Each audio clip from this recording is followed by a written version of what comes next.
Hello my friend. Today I have a tutorial list on how to get a girlfriend. There is 5 steps. Step 1. Approach a girl. Sorry, buddy, you're asking too much. No, no thanks. I'm just gonna live in my delusion. No, thank you. I'm scared of women, so no. Welcome back, ladies and gentlemen. Today we're gonna be talking about the one-handed weapons throughout the Dying Light franchise. Well, there's only two, but So, what are one-handed weapons? One-handed weapons are probably by far one of the most utilized weapons throughout Dying Light history, whether that be on the first or in the second game. They're one of those types of melee weapons where it's just reliable in every scenario, whether that be against volatiles, human enemies, goons, demolishers, whatever. It's one of those weapons where you can rely on it on any time and anywhere. I mean, the same thing can be said about a lot of the weapons throughout Dying Light, except for two-handed weapons in the first game and knives in the first game, which they suck ass. No, they are terrible. Do not fucking say anything otherwise. I made a video about it, talk about how below average two-handed weapons are, but either way, this is one-handed weapons. They take the spotlight. But either way, one-handed weapons are very good. That is all I can pretty much say. Whether you're someone who's using it in PvP against the Night Hunter, whether you're someone who's bashing skulls in Dying Light 2, or you're just slicing heads left and right, it doesn't matter. It's a very reliable tool or weapons that can assist you along the way. It's not the best weapon category, although it is like the #1 best in the first game in my opinion, but that title goes to long weapons like bats, katanas, and so on. But either way, they're very good. That is all I can pretty much say. But how are they different from the first and the second game? They are very different. Even though they sort of function similarly, there's a lot of changes that have occurred between the two games when it comes to one-handed weapons. But firstly, let's talk about one-handed weapons in the first game, how effective they are, and what they suck at. So, there are a lot of different varieties of one-handed weapons, all coming with their own different, well, they don't really have a lot of features. The only, difference between, the different one-handed weapons is, are they a blunt or a slicing weapon? If so, what are the range? And that's it. They don't really have, a set damage-wise, much like in Dying Light 2. What do I mean by that is, I can give an example. One-handed sticks usually have the least amount of damage, meanwhile axes have the highest amount of base damage. This doesn't really happen to Dying Light 1, as every single weapon has random stats, so you could get an axe that deals 2,000 damage, or you could be getting a knife that deals 2.2k damage, as an example. It's there's no set amount of damage between the weapons. The only difference between each of them is are they blunt or slicing, and their range. That's it. That's literally it. They don't have different durabilities, or they don't have set handling. They all have randomized stats, which is fine, I guess, but either way. And one of the key features of the one-handed weapons is their very fast swinging speed, as well as their high handling. For some of you that don't know what handling does, is it pretty much determines how much stamina is being consumed for each swing. The lower the handling, the more stamina it's going to consume, but the higher it is, the less it's going to consume, and that's where one-handed weapons sort of peak. They're very good against singular targets or small hordes of enemies, whether that be through biters, virals, or even... Oh god, not the human enemies, jeez. Don't even bother using this against human enemies, just use drop attack for fuck's sakes and that's it, or just use a gun. Dying Light 1 is already easy enough, but either way. They're also very good against demolishers and as well as goons, if you're able to hit them on the head. Especially against demolishers, because demolishers have a very inconsistent health in the first game, because sometimes you will kill them in 2 hits, sometimes it takes 20 hits to kill them, which is very inconsistent, but hey, that's the game's bullshitness coming in, but I'm not gonna dive deep into it. But yeah. But what about against whole hordes of enemies? Well, that's where the struggle comes in for the one-handed weapons, because all of them have a common tendency of bouncing off of enemies very often. Regardless of the damage of your weapon, if you're playing on Nightmare difficulty, of course, the one-handed weapons will have a very high chance of bouncing off of enemies, regardless of if you're using a blunt weapon or if you're using a slicing weapon. But when it comes to against whole hordes of enemies, it can be useful if you have the heavy attack skill or the power attack, because the power attack will never be able to bounce off of enemies, regardless of how armored they are or how tanky they are. You will always be able to literally just pierce through. And the good thing is, you can hit multiple targets with a singular swing. But considering the fact that long weapons have a better swinging pattern than one-handed weapons, it's not really that much good against whole hordes of enemies. But against medium horde targets, if there's maybe 10 or so, then it can be useful. But other than that, it's not really a weapon you're going to be using when it comes to whole hordes of enemies. But here are the problems I have with the one-handed weapons. Because of how fast they swing, enemies bandits and human enemies in general, and as well as virals, whenever they perform like a blocking animation or some sort of a dodging animation, even if you hit them again during that animation, you will literally just completely miss them, because the game registers that as a blocked or a missed attack, because while the animation is performing of them dodging or blocking, even if your weapon somehow, or even if your weapon does physically hit them, the game is going to classify that as a dodged attack or a blocked attack, because Dying Light 1 is so animation based that it's just fucking bullshit. Which is why long weapons as like bats, katanas, and swords are much more better, because of their slower swinging speed, it sort of counters that entirely. But consider the fact that one-handed weapons have a very fast swinging speed, and you know, like I said, the dodging animation just fucks them over. It just sort of puts them in a bit of a bad position. It's like, the thing is, on early game, you're going to really struggle a lot when it comes to using one-handed weapons, because you don't have the drop attack skill, because enemies are just going to constantly block your attacks, enemies are going to constantly dodge your attack, and so early game, it's going to be a little bit annoying to use against like virals and as well as human enemies, but on late game, they're nothing but a joke, but either way. And that's pretty much all I can think of. The con is that they're not good against like whole hordes of enemies, and they're also sort of a little bit inconsistent at certain times when it comes to human enemies and as well as of virals. But what are the different types of one-handed weapons? Well, like I said, there's like blunt weapons, there's also slicing weapons. You have hammers, you have pipes, you have wrenches, you also have hatchets, you also have like small swords, and as well as machetes and so on. They all are different in their own ways. The only like difference between them is, like I said, the bigger the blade, the longer the range. The longest one that has the longest range, that it sounds like a fucking novel, but either way, or like a tongue twister, but either way. The one with the longest range would be the Kopesh weapons. How do I know this? Well, I used to be one of those degenerates that would abuse the absolute living shit out of them in PvP, because the Kopesh has the longest range, because like, look how fucking hefty that blade is. You could literally hit the Night Hunter's like ass like a few meters away, and he would consider you cheating, because for one, you have a very long blade, and two, Dying Light is a very laggy game when it comes to PvP. So combine these two together, you're gonna somehow hit the Night Hunter, even though he's like a few meters away from you. But either way, I'm not gonna talk deep about PvP, because that game was already a complete shitfest. But whatever. But yeah, the longest range would be the Kopesh because of how fucking lengthy the blade is. So yeah. Oh, let's talk about modifications in the first game. You're very limited. That is all I can say. Like, if you want the best modifications, just use the ones that are, like, on the highest rarity. Specifically being, like, example being the Angel Sword. It's like, one thing I hate about Dying Light 1 is how limited you are with your modifications. Because you can't really combine the modifications you want of your choice. You have to sort of use a prefixed modification set, which is my number one complaint. And another problem I have is you're relying on luck. It either happens all the time, or it never fucking happens. There is none in between. That's what I hate about it, but either way. Yeah, your modification limits are like very limited, because there's in like a specific modification trait that you can like focus on. Like, if you're focusing on something like ice, there's only like one modification that I'm aware of that's like focuses on ice, but you're losing a lot of damage increase. Like, a lot of damage increase, which is going to fuck you over. Like, sure, the enemy is frozen, but like, you would have done more damage if you had something like the Angel Sword as an example, but either way. Let's talk about Dying Light 2, which is like significantly better than the first game, but either way. So, there's a lot of different types of one-handed weapons. There's the one-handed sticks, one-handed machetes, and as well as one-handed axes. They all behave differently. Yes, they all actually behave differently, and they don't have their own, like, they don't have like the randomness to it like in the first game. Well, the randomness mostly comes from their passive skill and damage, but we'll talk about that later. So let's go with each of the one-handed weapons and talk about the differences between them.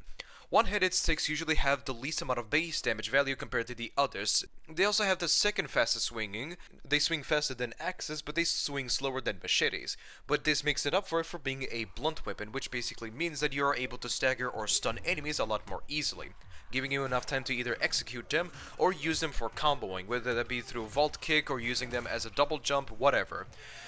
And yeah, the low damage can sort of fuck you over at certain times, but consider the fact that you're able to stagger enemies very frequently, it can help you a lot. One-handed machetes are are sort of in the middle ground between the axes and as well as the sticks. They have higher damage than the one-headed sticks, but they have less damage than one-headed axes. But they have the fastest swinging speed compared to the other two. And considering it's a slicing weapon, it is able to cut limbs and as well as dismember enemies or decapitate them in some ways. But it does not have the higher chance of decapitating enemies as the axes because of its lower damage. Sure, you can decapitate, but not as often as, you know, the one-headed axes. Oh, and also forgot to mention, one-headed sticks consume less stamina than machetes and as well as axes together. So when it comes to stamina-wise consumption, the one-headed sticks are pretty much the best. When it comes to stamina consumption for machetes, it consumes more than one-headed sticks, but consumes less than axes, which is kinda neat. For one-headed axes, they're sort of the highest, they have the highest damage value compared to the others, which is why they're able to decapitate more enemies more frequently, like I said earlier. Because of their higher damage value, you're able to insta-kill enemies at certain times, because dismembering enemies either executes them entirely, or just, or sort of stuns them for a few moments, or deals shitloads of damage. I forgot to mention that in the first game, whenever you decapitate enemies, is the fact that if it's a human enemy or viral and you cut off their limbs, they would instantly die, which is like instant, like literally, even if you do cut off their hands, they'll just like die instantly, which is something I probably should have mentioned earlier, but whatever. And because one-headed axes have a higher base damage value, that means that they're going to be able to decapitate enemies more frequently, and because of their higher damage, you're able to kill enemies much more frequently. But the problem it is about them is that they have a much more slower swinging speed compared to the sticks and machetes, and they also consume the most amount of stamina. But it's not really that noticeable, but it does take more stamina than the machetes and as well as the sticks. And yeah, that's pretty much it. So which one should you be using? Well, that pretty much depends on what you want. If you want to deal the highest amount of damage, go with axes. But if you want to sort of in the middle ground between them, go with machetes. But if you want to just stun enemies a lot more often or like gain infinite stamina because of the execution, go with sticks. But what are the modifications should you really be focusing on with each of these weapons? For sticks, I mostly focus on impact because of that extra damage, or with electricity. And which type of modification setup should you be using? Should you be using the ones that rely on critical chance, or should you be relying on something you can activate? Activate. If you're someone like me that despises luck, then go with something that you can activate, which is a lot more consistent. But when it comes to machetes, mostly focus on like the crowd control type, whether that be acid, fire, or ice. Those are the ones you want to focus on, because one-headed machetes have a common tendency of bouncing. I also forgot to mention that all these are capable of bouncing, but it's sort of different. Yeah, I forgot to include that part. Whoopsie daisy. So, I forgot to also mention another additional thing. One-headed axes bounces the most compared to the other two. One-headed machetes bounce the least, and as well as the sticks. But the stick bounces more than the machete, but either way. So, in short, axes bounces the most because of their high damage.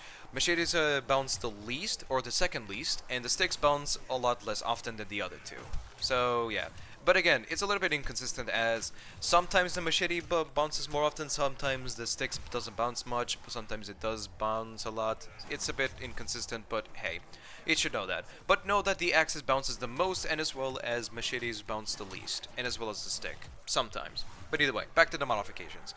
So, for machetes, mostly focus on crowd control like acid, fire, or even ice in general. Electricity is nice, but it has a very short duration.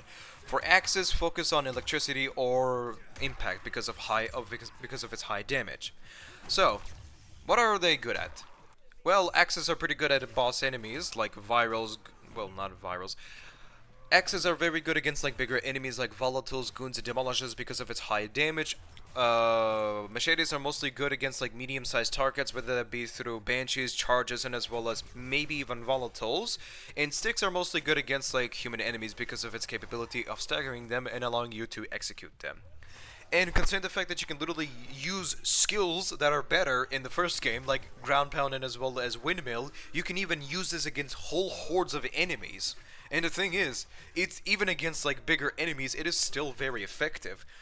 Like, the only good thing about the one-handed weapons in the first game is the fact that you can only use 2 skills that I am aware of, or 3. Weapon throw, drop attack, and power attack. That's it. Those are the only ones you can use, and they're all good in their own ways, but weapon throw is not really something you're going to be relying on a lot unless it's a last-ditch effort, unless you want to insta-kill enemies, which is like fucking bullshit, but either way. Drop attack is so abusable that I don't think I really need to say anything. Power attack is good, but it's not really something you're going to be using a lot when it comes to whole hordes of enemies, because again, that title mostly goes to long weapons and two-handed weapons, which they're better at. But in Dying Light 2, they can be good against whole hordes of enemies. The only complaint I can say about them is that two-handed weapons exist, and they fucking overshadow them so much. But here's the thing. Two-handed weapons are much more better when it comes to hordes, like virals, volatiles, and biters, but one-handed weapons are better against singular targets, like goons and demolishers, or even chargers for that matter. So, one-handed weapons should mainly be using against bigger enemies. There's really nothing wrong with using them against like smaller enemies, like biters and virals. There's nothing wrong with that, but I'm just saying they get overshadowed by two-handed weapons because of their high base damage and their swinging pattern, and being very wide. So, yeah. The difference between them is that Dying Light 1 is like sort of limited with how you can use it, because you can't like ground pound or use like windmill with it, and its modifications is like very set, and when it comes to using against virals and as well as human enemies, it is a little bit inconsistent because of their dodging and blocking animations, which is so fucking annoying, but either way. And don't even bother using it against volatiles in the first game, because volatiles in the first game are so fucking boring and annoying to fight off that it makes the game just be depressing altogether, but either way. Dying Light 2 one-handed weapons are a significant improvement because all of them have their own different uses and it has their own different feeling to it. They all swing differently, they all behave differently, and they all have their own personal uses. Like I said, one sticks are perfect for human enemies and as well as virals and biters in small groups. Machetes are very good against like medium-sized targets and even against human enemies, but it's mostly about medium-sized targets and as well as volatiles. Meanwhile, axes are more better off against big boys, goons and demolishers, and volatile tyrants. So yeah, they all have their uses, and they're all special in their own way. But what makes them even better is the fact that you can use a windmill and ground pound, and as well as have your own set of modifications, something that you can actually pick. And you have the different types of modifications that you can rely on.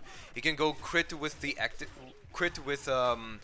power mod, the one where you charge with each hit, or the other one where it passively charges. Or you can go with something that lasts forever with the durability one, or something with extra damage. Like, there's so many possibilities you can do. And considering the fact that it also has like passive skills on its table, it makes it even better. Oh, you have an axe that's like perfect for nighttime? Go with that shit. Oh, you have something that's like good for against human enemies? Use that shit. Like, there's so many possibilities of like what they're different at, and they all are different in their own ways, but in general they all have their own special uses. And that's why I think one-handed weapons are sort of better in the second game than in the first. While they're good in the first game, I'm not saying like one-handed weapons in the first game is bad, but they're sort of a little bit weird at certain times. Like I said, engagement against human enemies and as well as virals is weird, and demolishers having inconsistent health and armor stat, it also adds that amount of bullshitness to it. And considering the fact that you're also relying on luck with its modifications, it also adds a bit of a negative point to it. And weapon modifications that are very prefixed, which is kind of bullshit. And yeah. Oh yeah, I forgot to include one thing. The one-handed weapons in Dying Light 2 goes well with Brawler. I figured I should be mentioning that. And Brawler is the second best armor class in the game, which it provides good resistance and as well as damage increase, but it also prioritizes on stamina regeneration and as well as stamina reduction on melee weapons primarily. And it's a very good armor set, and it combines very well with one-handed weapons. But like I said, Brawler goes well with one-handed weapons because that's usually their primary focus, and the maximum amount of damage increase you can get with one-handed weapons through the Brawler is like somewhere around like 80.4 or 80.1, I think, damage increase. And I think the maximum amount of damage increase you can actually get with one-handed weapons would be somewhere around like 790 something-ish. It's like, it is possible to get 800, maybe, but I'm not really sure. I don't really have a one-handed weapon that really has 800 damage, but I do have one that's like close to 800-ish damage. But the maximum amount is like somewhere around like 780, somewhere around like 770. I'm going through my memory, so yeah. That is all I can offer. This may seem a little bit convoluted, but hey, I tried my best because I am on like caffeine and pure hatred. I don't know why, what the fuck is wrong with me, but hey, here I am alive and standing well. What is my next video? It's mostly going to be peaceful. Well, peaceful with quotation marks, Well, probably. I don't fucking know. I don't know what my next video is. We'll debate about it on it later. So, yeah, that is all I can offer. I will see each and every one of you next time. Take care of each other, treat each other with respect, show some love to one another, show some kindness to one another. I cannot speak. And finally, do not be an asshole to one another. Treat each other like family, for fuck's sakes. Thank you. But either way, that is all I can offer. Goodbye, and I will see each and every one of you next time. Now get out of my fucking house. Shoo.